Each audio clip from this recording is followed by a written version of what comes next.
اللهم صل على سيدنا محمد يا رب صل وسلم دائما ابدا على حبيبي.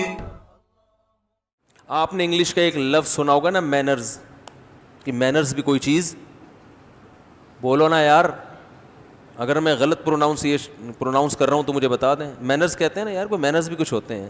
کیا آگے بڑھ گئے، ناڑا لٹک رہا ہے اور ایسی کھانا شروع کر دیا، اور جناب وہ ہڈیاں اٹھا کے گیس کے سامنے پھینک دیں، اور بات کرنے کی تمیز نہیں ہے. تو کہتے ہیں نا مینرز بھی.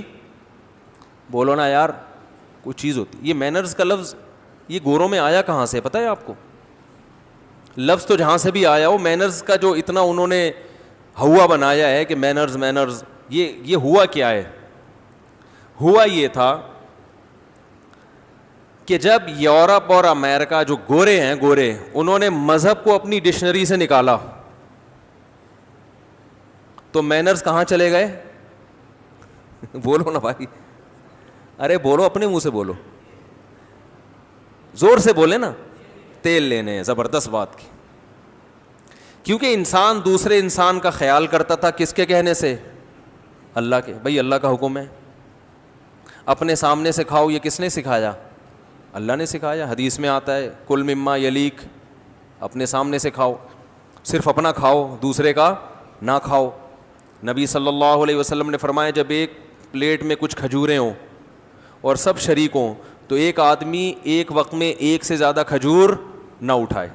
بھائی سب کا خیال کرو. آج مٹھی بھر کے اٹھا گیا، آخر میں گٹلیاں جمع کر کے سائڈ پہ رکھ دیں تو 2 مٹھیوں میں آپ کا کام ہو گیا اور اگلا. تو اتنی چیزیں جب سکھائی ہیں تو ظاہر ہے جو آدمی کھجور کھانے میں، مونگ پھلی کھانے میں اس کا خیال کرے گا کہ میں زیادہ نہ کھا لوں تو وہ جائیدادیں کھائے گا. بولو نا بھائی، وہ جائیدادیں کھائے گا. وہ کیسے کھائے گا؟ وہ کہے گا چلغوزہ کھانا میرے لیے حلال نہیں ہے اپنی حیثیت سے زیادہ، اپنے حق سے زیادہ، تو میں جائیدادیں کہاں سے کھاؤں گا؟ یہ ساری چیزیں اسلام نے سکھائیں، اور اسلام سے پہلے عیسائیت نے سکھائیں. عیسائیت مسخ ہو گئی، یہودیت مسخ ہو گئی، لیکن جو پیغمبروں کی بیسک تعلیمات تھیں وہ تو بہرحال موجود تھی نا. بھائی حضرت عیسیٰ علیہ السلام کے وہ اقوال جن کا اخلاقیات سے تعلق تھا وہ تو بہرحال عیسائیوں میں آج بھی تھی، اب بھی ہیں، یہودیوں میں اب بھی ہیں. ہاں عبادات کا وہ باب جس میں ان کو ٹینشن ہوتی تھی کہ نماز پڑھنا، روزے رکھنا ٹینشن والا کام تھا نا. اسی طرح سود کھانا حرام ہے، یہ عیسائیت میں بھی حرام اور یہودیت میں بھی حرام. تو اس قسم کی چیزوں کو انہوں نے کیا کر دیا؟ غامدی جیسے لوگ پیدا کیے جنہوں نے کچھ گھمایا پھرایا، داڑھی واڑی نکال دی مذہب سے، اور اس ٹائپ کا کچھ ملغوبہ سے کہ لبرلز لوگوں کے لیے مذہب میں اٹریکشن پیدا ہو جائے.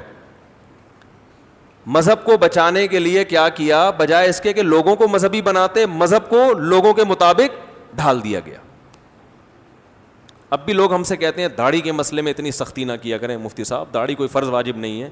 میں کہتا ہوں بھائی داڑھی فرض واجب ہے. نبی صلی اللہ علیہ وسلم کا حکم ہے اعفوا اللحى وقصوا الشوارب، داڑھی بڑھاؤ، رکھنے کا نہیں ہے، بڑھانے کا ہے.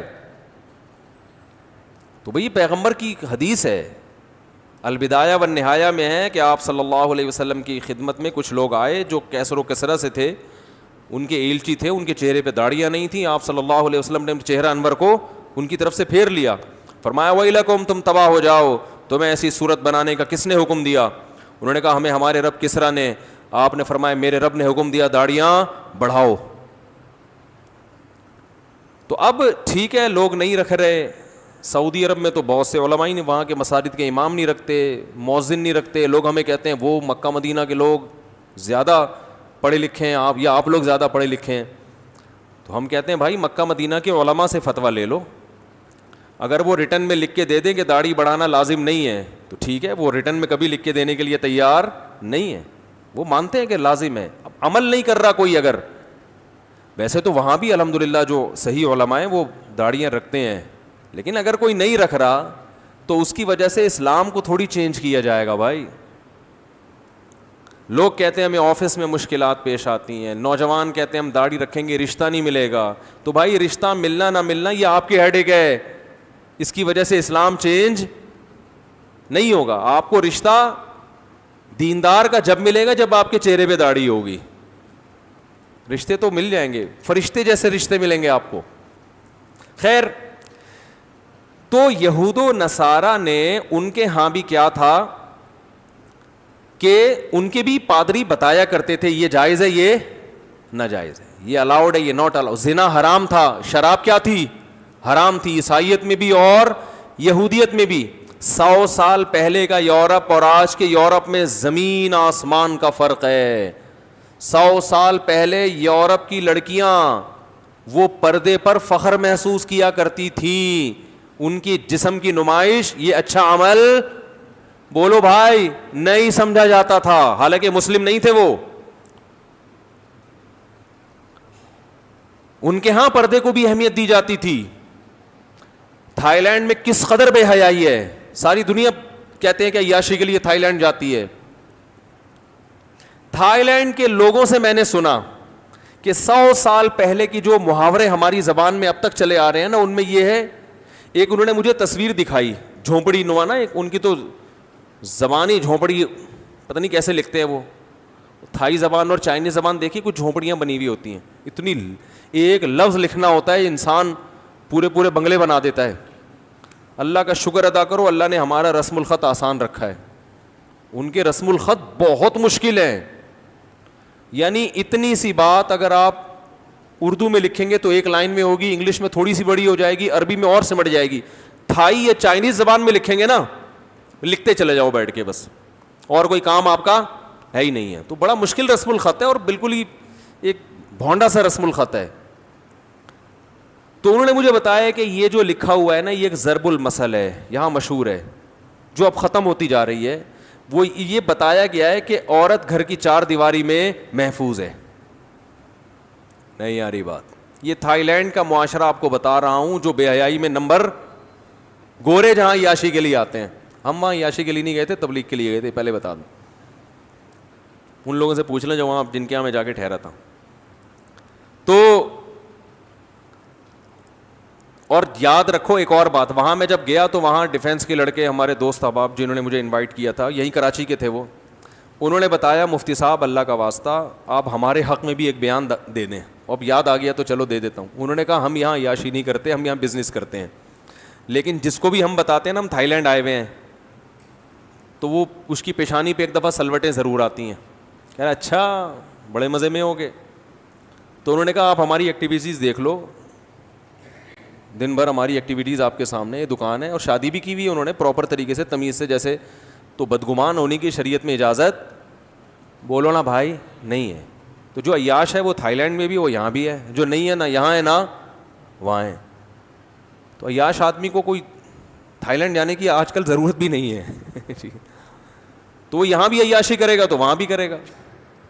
خیر, تو ایسا نہیں ہے کہ جو بیچارے یہاں کے لونڈے لپاڑے معذرت کے ساتھ تھائی لینڈ میں گھوم رہے ہیں تو وہ ساری عیاشی کر رہے ہیں. شریعت میں بدگمان ہونے کی اجازت نہیں ہے جب تک آپ کے پاس کوئی دلیل نہ ہو, ثبوت نہ ہو. تو خیر, تو یہود و نصارہ میں ان کے بھی مذہبی روایات تھیں, بہت ساری چیزیں مذہب کی ختم کر دی انہوں نے, لیکن جو مینرز تھے وہ بہرحال باقی تھے. پادری ان کو بتایا کرتے تھے کہ یہ کرو گے تو جنت میں جاؤ گے, یہ نہیں کرو گے تو کہاں جاؤ گے, جہنم میں. شراب پینے پہ کیا ملتی ہے, جہنم. شراب حرام ہے, لڑکوں سے بدفعلی حرام ہے. تو جب یورپ نے مذہب کے خلاف بغاوت کی تو حرام اور حلال کا کانسیپٹ ختم. اب دیکھو اسلام نے ایک بات بتائی ہے, وَيْلٌ لِّلْمُطَفِّفِينَ الَّذِينَ إِذَا اكْتَالُوا عَلَى النَّاسِ يَسْتَوْفُونَ. فرمایا تباہی ہے ان لوگوں کے لیے کہ جو اپنا حق لینے کے لیے جاتے ہیں تو پورا پورا لیتے ہیں, حق دینے کی باری آتی ہے تو ڈنڈی مارتے ہیں. یہ آیتیں جب صحابہ نے سنی تو اب آپ بتاؤ وہ تجارت میں کھوٹ کر سکتے تھے؟ انہوں نے بارہا قوم سمود کا واقعہ قرآن میں پڑھا کہ اللہ نے قوم سمود کو تباہ کیوں کیا. کسٹمر کے ساتھ ناانصافی کرتے تھے, کسٹمر کو دھوکہ دیتے تھے. جس نے یہ آیتیں سنی ہوں, بار بار سنی ہوں کہ شعیب علیہ السلام اپنی قوم سے کہہ رہے ہیں انی اراکم بخیر، اے میری قوم تم قحط زدہ لوگ نہیں ہو، تمہیں اللہ نے رزق دیا ہے، تم کیوں کسٹمر کو جھوٹ بول رہے ہو؟ بار بار یہ آیتیں جس نے سنی ہو اسے کسٹمر کو دھوکہ دیتے ہوئے ڈر لگے گا کہ نہیں لگے گا کہ اللہ نے پوری بستی اٹھا کے پٹخ دی بھائی؟ اور شعیب علیہ السلام کیا کہہ رہے ہیں؟ کیف آسا علی قوم کافرین فاسقین، میں تم پر اب کیسے افسوس کروں، میں نے تو تمہیں بہت سمجھایا تھا۔ یہ تو ہم پڑھتے نہیں نا قرآن، فرقواریت اور اس طرح کی چیزیں آج کل یوٹیوب پہ آ رہی ہیں، جو قرآن کے بیسک احکام ہیں وہ تو بہت کم لوگ اس کو ہائی لائٹ کرتے ہیں۔ تو قوم تباہ ہو گئی، برباد ہو گئی، جس نے یہ آیتیں سنی ہو، جس نے نبی صلی اللہ علیہ وسلم کی حدیثیں سنی ہو، تو کیسے وہ ٹھگتے ہوئے تھوڑا سا تو ڈرے گا نا؟ کتنی بڑی تباہی ہے، اللہ فرماتے ہیں ویل للمطففین، تباہی ہے، بربادی ہے ان لوگوں کے لیے جو ناپ تول میں کمی کرتے ہیں، اپنا حق پورا لیتے ہیں، دوسرے کا حق دینے کی باری آتی ہے تو اس میں ڈنڈی مارتے ہیں۔ کتنے لوگ ہم نے دیکھے ہیں پیمنٹ لینی ہو تو فوراً پہلی تاریخ کو پہنچ جائیں گے، لیکن جو مالک مکان کو جب کرایہ دینا ہے تو جب تک وہ 20 دفعہ گھر پہ کھڑے ہو کر گھنٹی نہیں بجائے گا نا، اس کو ترسا ترسا کے کرایہ دیں گے۔ ہوتا ہے کہ نہیں ہوتا؟ وہ پہلی تاریخ کو آ گیا تو تانا دیں گے یار ابھی پہلی ہوئی ہے نہیں اور پہنچ گئے لینے کے لیے، اسے تانے دے رہے ہوتے ہیں۔ بہت ہم نے دیکھے ہیں، لینے کے بارے میں اصول کچھ اور ہے، حق دینے کے اصول۔ دیکھو کچھ میری بھی سن لیا کرو نا، کچھ ایک آدمی کی چاہت ہے کہ آپ بول لیا کریں تو آپ بولو بھلے مفتی صاحب کی غلط چاہت ہے لیکن میں آپ سے پیسے تو مانگ نہیں رہا، تو بول لیا کرو، جملہ مکمل کر لیا کرو۔ اب تو یوٹیوب پہ بھی لوگوں نے کمنٹس کیے ہوئے ہوتے ہیں، بول لو بھائی، نیچے لوگوں کے کمنٹس آئے ہوئے ہوتے ہیں، نیچے لوگوں کے کمنٹس آئے ہوئے ہوتے ہیں کہ بول لو بھائی۔ کمنٹس میں پڑھتا ہوں یوٹیوب پہ جو بیانات ہیں نا، تو اس میں نیچے لوگوں نے بول لو نا یار، خود لکھا ہوا ہوتا ہے لوگوں نے۔ تو اب مجھے ایک بات بتاؤ، اسلام نے جب یہ بتایا کہ ناپ تول میں کمی ہے، اب جو آپ مسلمان اتنے ٹھگے نظر آ رہے ہیں نا آپ کو، اس لیے کہ مذہب کو فالو کرنا چھوڑ دیا، لیکن ایک مذہب ایک ایسی چیز ہے جو ان کو اس طرف لا سکتی ہے۔ مذہب ایک ایسی چیز ہے، مذہب کے علاوہ دنیا کی کوئی طاقت نہیں لا سکتی، یا قانون اور ڈنڈا اتنا سخت چلے کہ وہ لے کر آئے، پھر اس کے کیا سائیڈ افیکٹ ہیں وہ میں بھی بتاتا ہوں۔ تو جب یورپ میں مذہب کو انہوں نے اپنی لغت سے نکالا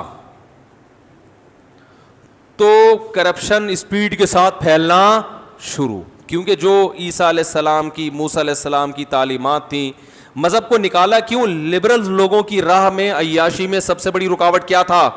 مذہب۔ جیسے کوئی لبرل اگر آپ کو بولے کہ بھائی دیکھو اسلام نے کتنا حکم دیا ہے کہ تم کرایہ ٹائم پہ ادا کر دیا کرو، تم میرے کرایہ دار ہو، کرایہ ٹائم پہ ادا کر دو، تو آپ فوراً اس کو بولیں گے اسلام نے تو یہ بھی کہا ہے کہ نماز پڑھا کرو 5 ٹائم، یہ بھی کہا ہے نا اسلام نے۔ جیسے خاتون نے اپنے میاں سے کہا، صبح صبح اٹھایا، بولا کہ بھائی وہ اسلام یہ کہتا ہے کہ صبح اٹھ کے فجر کی نماز پابندی سے، وہ کہیں خرچہ ورچہ مانگ رہی تھی، دے نہیں رہا تھا، تو اس نے کہا دیکھو اسلام یہ کہتا ہے کہ شوہر پہ لازم ہے کہ بیوی کو ٹائم پہ خرچہ دے دیا کرے، جو بھی ضروری خرچہ ہے۔ تو اس نے کہا اسلام تو یہ بھی کہتا ہے کہ مجھے 4 شادیوں کی اجازت ہے۔ تو اس نے کہا بس آپ خرچہ تھوڑا سا ڈیلے کر دیں، کوئی اتنا بڑا مسئلہ نہیں ہے، وہ میں برداشت کر لوں گی، 4 شادیاں برداشت نہیں کر سکتے، اگلے مہینے دے دیے گا۔ انڈے جو اس دفعہ میں نے منگوائے تھے نا، تو ان کے پیسے اگلے مہینے دے دیے گا، کوئی مسئلہ نہیں، ابھی میں اپنی امی سے لے کے انڈے منگوا لیتی ہوں۔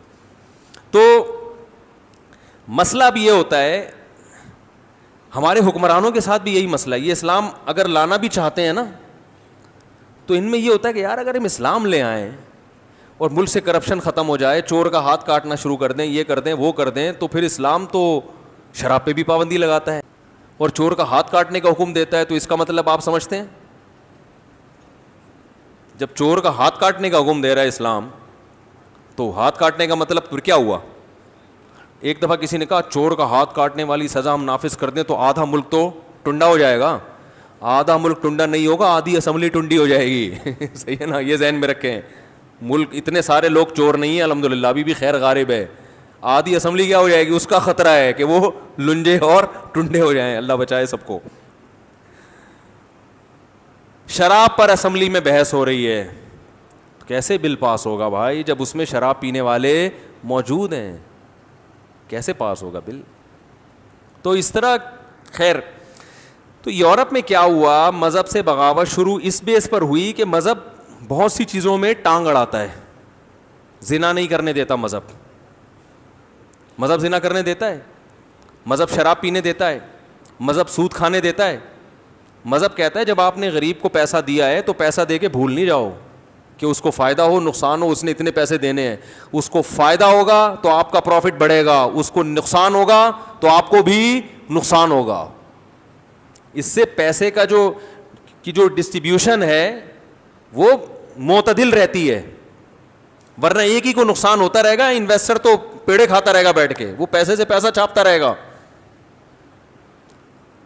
تو اب یہ چیزیں چونکہ رکاوٹ بن رہی تھیں تو انہوں نے کہا یار یہ مذہب کو نہیں. اور پھر دوسرا ان کا مذہب بھی تحریف شدہ تھا نا, بہت سی چیزوں میں پادریوں نے بلا وجہ بھی ٹانگ اڑانا شروع کر دی تھی, حالانکہ وہاں مذہب رکاوٹ نہیں ڈالتا. جیسے ہمارے ہاں بھی بعض جو بہت ہی ایسے لوگ ہوتے ہیں جو اسلام کا امیج دنیا کے سامنے خراب کر رہے ہوتے ہیں, اسلام نے بعض چیزوں پہ پابندی نہیں لگائی ہوتی, وہ ان کا اپنا مزاج ہوتا ہے تو وہ پابندی لگا رہے ہوتے ہیں.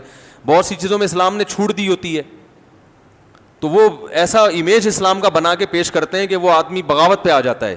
ایسے کیسز بھی ہمارے سامنے آتے ہیں. مفتی طارق مسعود صاحب کے بیانات سننے کے لیے youtube.com/مفتی طارق مسعود کو سبسکرائب کریں, اور اگر آپ لائیو ویڈیو کو کبھی بھی مس نہیں کرنا چاہتے ہیں تو سبسکرائب کرنے کے بعد بیل آئیکن پہ کلک کرنا مت بھولیں. جزاک اللہ.